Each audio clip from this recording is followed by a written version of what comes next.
Se você é um bandido que comete crimes violentos, o papel do Estado, ele pode derivar para dois caminhos. Um, ele te prende. Então, se você se entregou, você será preso, vai contar com o devido processo legal. Se você reagiu, você será morto. Não há outro, não há um terceiro caminho. Não há um terceiro caminho, não, eu vou fazer agora uma oficina de hip hop com ele para ajudar a reeducá-lo. Não, a cadeia será um instrumento agora de readequá-lo. Se você é um bandido violento, só existem dois caminhos. E não tem que haver um terceiro. A questão é que o direito penal brasileiro e o sentimento de culpa que o legislador brasileiro ficou após o período da ditadura militar fez todo mundo ter medo de falar em tratar bandido como bandido. Então, o prendeu, matou olha, no meu governo, o foco com o bandido violento é muito claro. Ou prendeu ele, ou matou ele. Não é uma sequência lógica do tipo, eu vou prender e depois matá-lo. Ainda que eu acho que a gente tem que trazer uma discussão sobre pena de morte, não no início de governo, porque demanda constituinte, mas é uma discussão que reorienta a cabeça do legislador e do executivo. Olha, é um bandido violento, ou você vai ser preso ou vai ser morto, não tem uma terceira opção. Mas o senhor não tem uma posição firmada sobre pena de morte? Eu acho que é necessário ter pena de morte, sim. Agora, eu acho também que... Para alguns casos? Para alguns casos, crimes violentos, hediondos e incontestes, quando não há mais nenhuma discussão sobre a autoria. Então, olha, não há discussão sobre a autoria de um crime violento, excepcional, de um estuprador de crianças. Esse estuprador de crianças já foi demonstrado que ele estuprou as crianças, ele cometeu esse crime hediondo. Não acho que o Estado tem que ter um papel de recuperá-lo. Não há, apenas um dispêndio de energia por parte do Estado e a sensação de justiça perante toda a sociedade passa a se tornar plena. Agora, a dificuldade disso é que você precisa de uma constituinte. Não é nem uma PEC, não é uma alteração na Constituição. É literalmente uma constituinte para fazer tudo do zero. E eu acho que nós temos etapas para tocar as coisas. Diogo da Luz.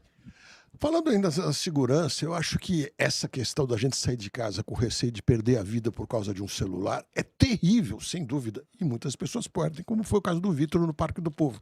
Mas eu acho que tem um problema mais abrangente que está crescendo demais no Brasil, que é as facções criminosas tomando conta do território das grandes cidades. Ah, era só no Rio de Janeiro 20 anos atrás.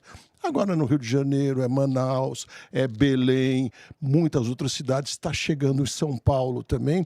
E a gente vê que tem dezenas de milhões de brasileiros que vivem sob a lei, não do Brasil, mas sim sob a lei do crime. Como resolver isso? Esse é um diagnóstico que a gente vem fazendo e falando que esse é o principal problema brasileiro. Inclusive, o maior problema é a democracia brasileira. A partir do momento que a gente não controla o próprio território, a gente não tem processo democrático. A gente não tem Estado de Direito.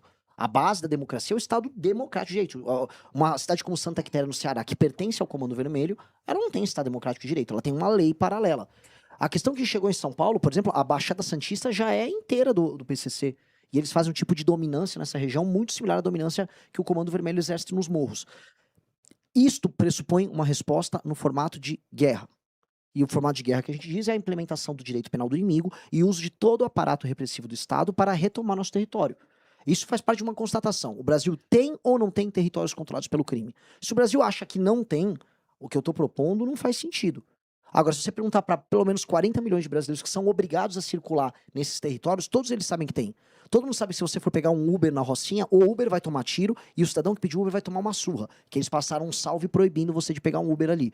Todo mundo sabe que se você aparecer com uma determinada roupa da Adidas, vou falar uma marca, numa determinada favela em Salvador, você será morto, porque isso impõe uma espécie de uma marketing para uma outra facção. Portanto, você vive uma lei paralela. Se essa lei paralela existe e existe sobre o Estado brasileiro, nós temos que passar um fogo nesses caras. Esses caras têm que ser tratados como inimigos, é um inimigo invasor. E aí eu vejo de alguns jornalistas em alguns lugares, nossa, o Renan tá falando de direito penal do inimigo, isso é muito perigoso.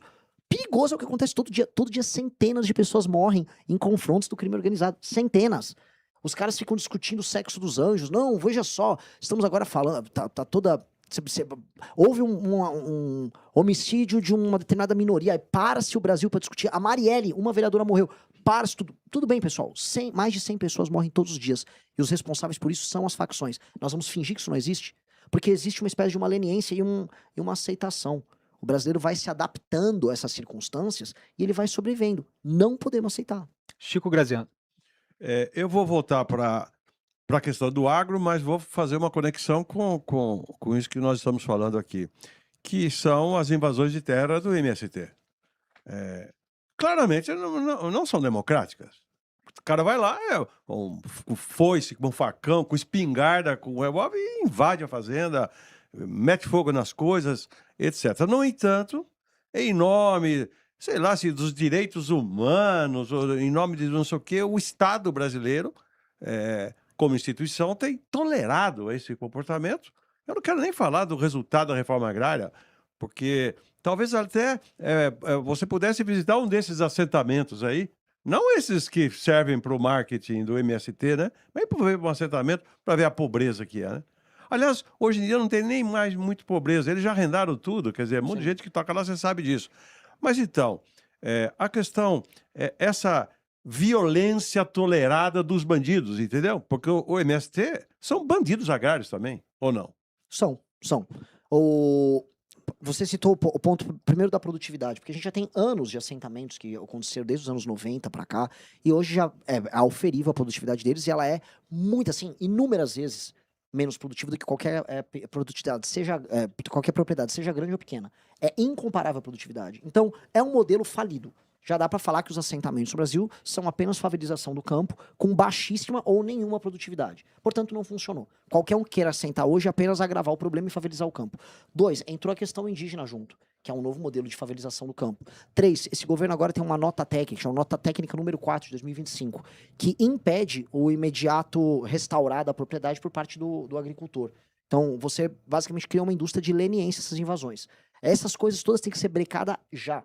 E aí é o trabalho, infelizmente, de órgãos que não tem aí nem a ver com a MST. Vamos falar de ICMBio, vamos falar do próprio INCRA, vamos falar do IBAMA, vamos falar de todos esses setores do governo federal que atuam de modo a gerar insegurança no campo. Porque uma hora o MST, ele é o vetor da invasão, outra é uma ONG estrangeira, outra é uma tribo indígena. Todos eles geram essa insegurança. Um governo sério vai ter que gerar esse elemento que é central para toda a agricultura brasileira, que é segurança no campo. E aí, utilizar uma questão de segurança nacional e ir atrás das ONGs internacionais que atuam comprando, financiando, influenciando funcionários públicos desses órgãos, de modo a esses órgãos beneficiarem essas ONGs e as causas delas, e não o direito de propriedade no Brasil. Então, isso precisa ser tocado pelo próximo governo federal de maneira urgente. Renan, intercalando aqui essa rodada de propostas com um pouco de pincelada sobre a própria corrida eleitoral.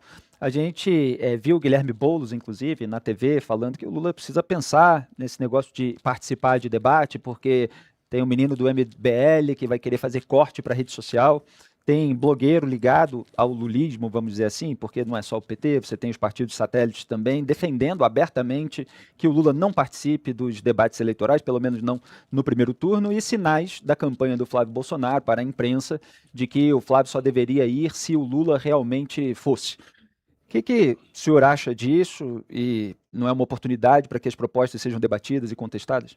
É bem humilhante eles fazerem isso. A campanha do Lula ter falado isso, né, um sincericídio do Boulos, eu já sabia que eles estavam preocupados. A gente tem interlocutores, através do Kim Kataguiri, com gente de esquerda e direita no Congresso, já havia essa preocupação. Alguns falavam que era um Pablo Marçal. Acho que o Boulos foi na linha, porque o Boulos teve que confrontar. Eu não sou um Pablo Marçal, eu vou lá para discutir proposta, mas acho que o contraste da proposta vai assustar. E do outro lado você tem um Flávio Bolsonaro que não me quer nos debates. O Flávio Bolsonaro já se manifestou com algumas emissoras, a equipe dele, não tem como tirar esse Renan, só coloca os que é obrigatória a presença. Porque eu sou de um partido novo, não é obrigatória a minha presença. Minha presença que é facultada à vontade da emissora. A que o senhor atribui isso? Ao fato de eu confrontar ele e os demais não, e eu realmente dar as boas porradas que ele vai precisar levar.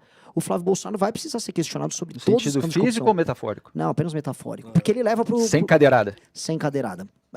Levantou um bom ponto, porque houve cadeiradas na última, mas o Flávio, outro dia eu falei que, olha, o Flávio Bolsonaro precisa ser destruído. Eles, ele quer me destruir. Meu Deus, ele quer me matar. Eles levam isso pro campo literal. É bem perigoso. Eu fico também curioso, porque eles fizeram agora uma campanha nos últimos dias falando, olha, o Renan não tem diploma, ele é um analfabeto. Então eu me assusto porque ele tá com medo de debater com um cara plenamente incapaz, um analfabeto como eu. Eu sou um analfabeto, tenho mais propostas do que ele. Então, poxa, Flávio, vá lá. Eu já fiz, inclusive, eu repito, convido para fazer aqui na Matias TV esse debate. Flávio Bolsonaro, vamos debater. Só proposta. Você pode me ofender, eu não posso te ofender. Eu não vou falar de nenhum escândalo de corrupção seu. Você tem 10 minutos para apresentar suas propostas. Eu tenho 5 minutos para apresentar as minhas. Réplica e tréplica, você sempre com mais tempo. Eu te dou esse handicap. Pronto, não vou falar de rachadinha, não vou falar de nada. Você pode me ofender, fala o que você quiser, tá tranquilo, a gente avisa que é essa fórmula e você participa, que eu quero saber o que ele defende, para além de copiar as minhas propostas de segurança e copiar as do Lula de populismo. Então ele copia, vou dar coisas pros outros, que é o do Lula, e para mim vai fazer eu prender o neutralizador. Não, quero saber a proposta do Flávio sobre SUS, quero saber por que o Flávio, que agora virou brabo contra o crime organizado, nunca passou projeto de lei contra o crime quando foi deputado estadual no Rio de Janeiro. Por que essa não era uma pauta importante para ele? Por que ele gostava de ajudar na área de segurança apenas assassino de aluguel de bicheiro, que era o Adriano da Nóbrega? Por que que ele, quando foi senador, também não fez absolutamente nada nesses temas? Aí ele vai ter que explicar isso. Não adianta agora aparecer com uma proposta, aparecer com aquela Daniela que ele fica levando a tiracolo, mas não saber explicar nada. Explique. Tá aqui feito o convite, faço aqui, vai ser um prazer contar com a presença dele. Renan, aproveitando aí, quando o Partido Missão apresentou o plano de governo para o Tribunal Superior Eleitoral, eu vi as manchetes da imprensa e, obviamente, as manchetes contêm várias sínteses sobre propostas que são mais esmiuçadas no plano de governo. E uma dessas sínteses, além de desfavelização, que a gente pode falar depois, é fim do Bolsa Família.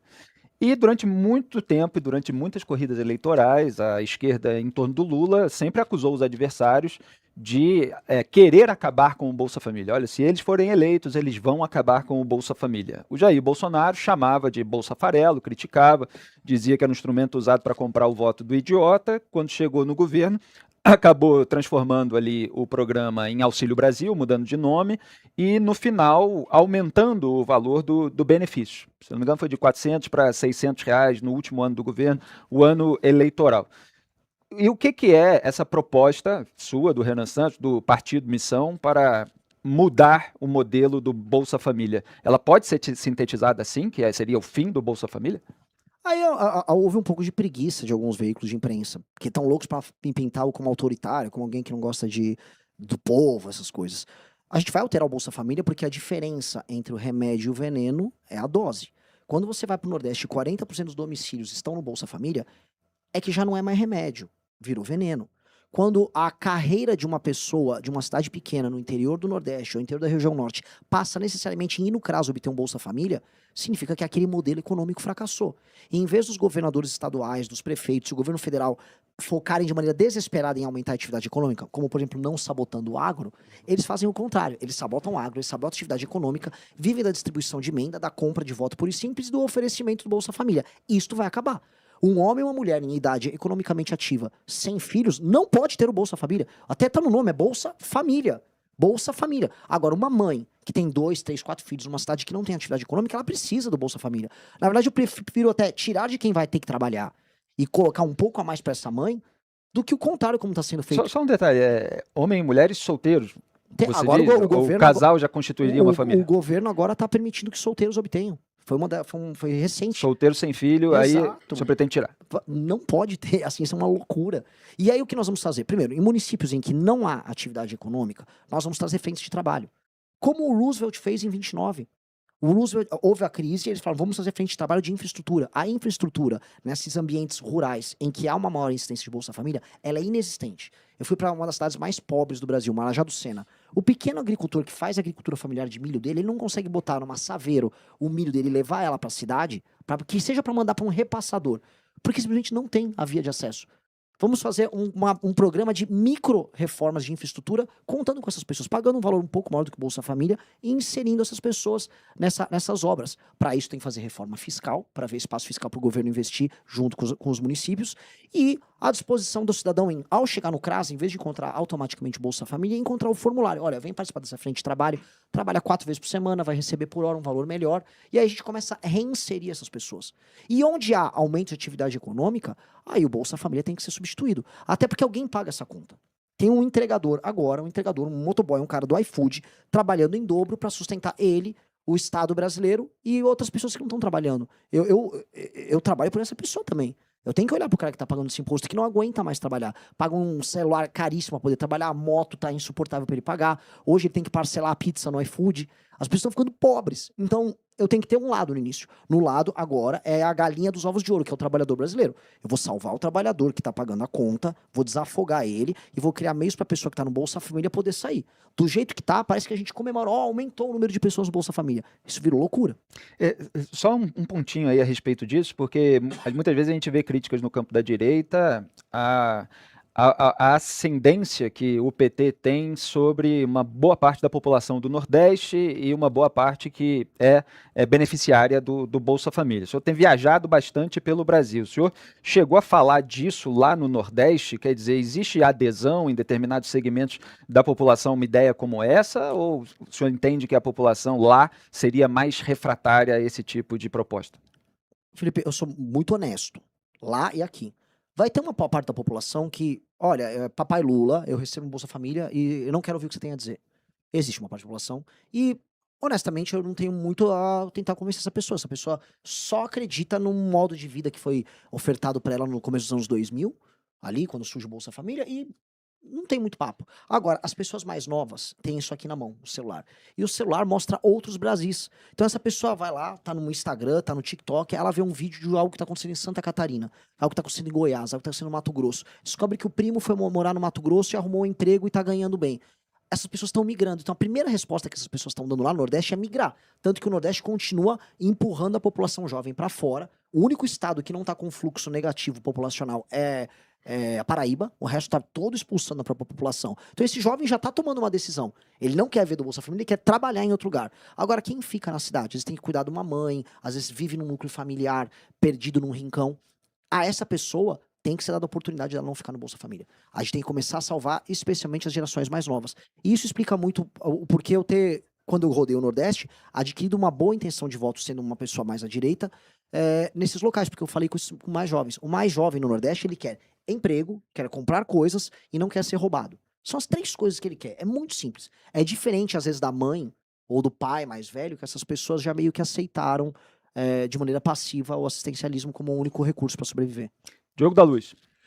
Olha, tudo muito bom, faz tudo muito sentido, mas precisa chegar no segundo turno e depois vencer o segundo turno, senão não dá para fazer nada disso, né? E a gente vê que sua campanha entre os jovens e no meio digital vai indo muito bem. O outro que vem se destacando de alguma forma é o Caiado, do lado analógico. Ele fala com os mais velhos. Muitos amigos meus não conhecem e estão perguntando quem é o Renan? Quem é o Renan? Agora, será que haveria possibilidade, de repente, Renan e Caiado se juntarem para abater primeiro o Flávio Bolsonaro, que seria o primeiro adversário? Não adianta querer resolver o Lula antes do Flávio Bolsonaro e depois ir combater o Lula com firmeza?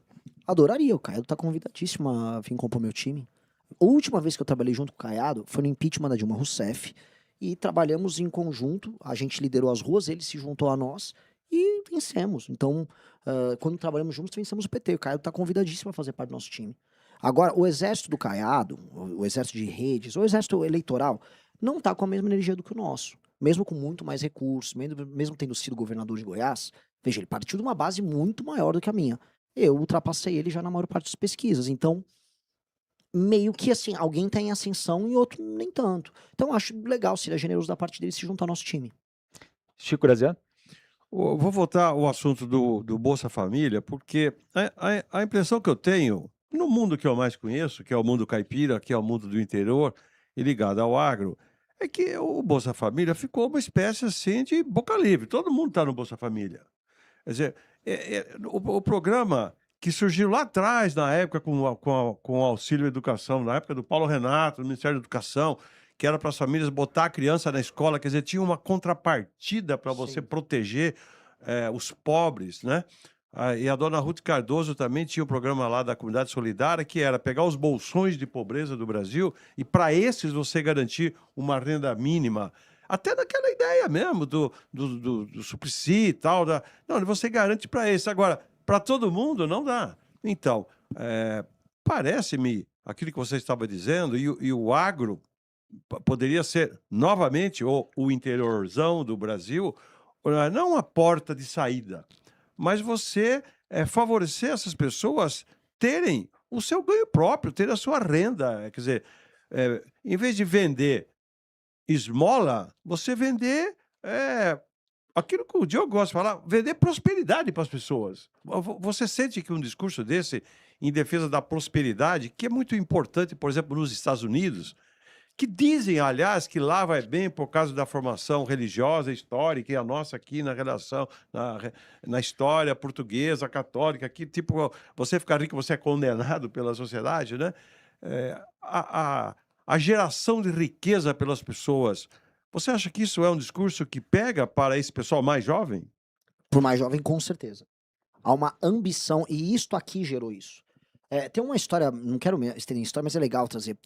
Boa parte do fim da legitimidade do regime da União Soviética se deu na Olimpíada de Moscou de 80, quando os soviéticos viram o mundo ir lá para Moscou para assistir às Olimpíadas, e aí viram as câmeras fotográficas, as roupas, toda a tecnologia que o outro mundo tinha, e falaram, meu Deus, eu vivo nas trevas aqui. E aquilo assustou a população e aquilo ajudou a terminar de correr o regime. O celular tá fazendo com que as pessoas que vivem nesses rincões com Bolsa Família falem, a vida não precisa ser assim.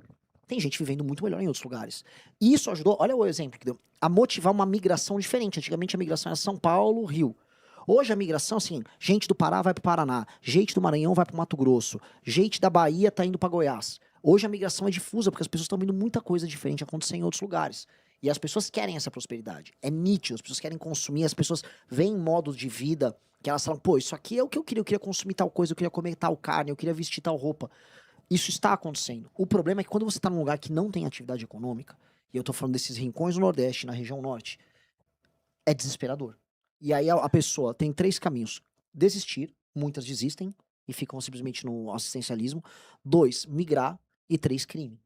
E a gente tem que oferecer o caminho justamente da prosperidade lá. E tem muito caminho. Conversei com a Confederação da Agricultura e falou, olha, o setor que mais emprega no agro é o cinturão verde, hortifruti.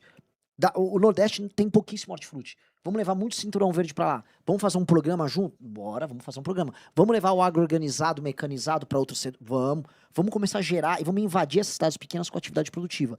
Isso, mais frente de trabalho, resolve muita coisa. Só que isso não para ali.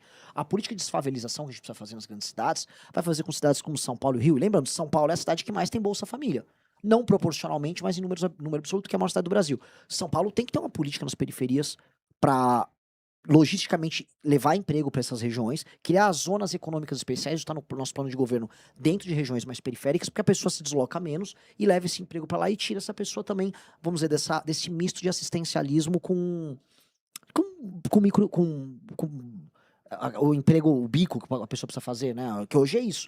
Hoje o agro, uma das coisas que mais reclamam em todo o Brasil é não consigo ninguém para trabalhar CLT, e todo mundo sabe que o Ministério Público do Trabalho tá louco para ferrar o agricultor, porque a pessoa que tá no Bolsa Família chega e fala, não quero registrado, vamos fazer um por fora. E aí é uma baita insegurança jurídica para o agricultor, que pode tomar uma fiscalização e se ferrar, e enquanto outra pessoa fala, né, eu tô no Bolsa Família, não quero perder. Eu trabalho, faço um bico aqui e ali, me dá uma graninha por fora e eu recebo um Bolsa Família. Este modelo é inviável. Curta esse vídeo e inscreva-se no canal.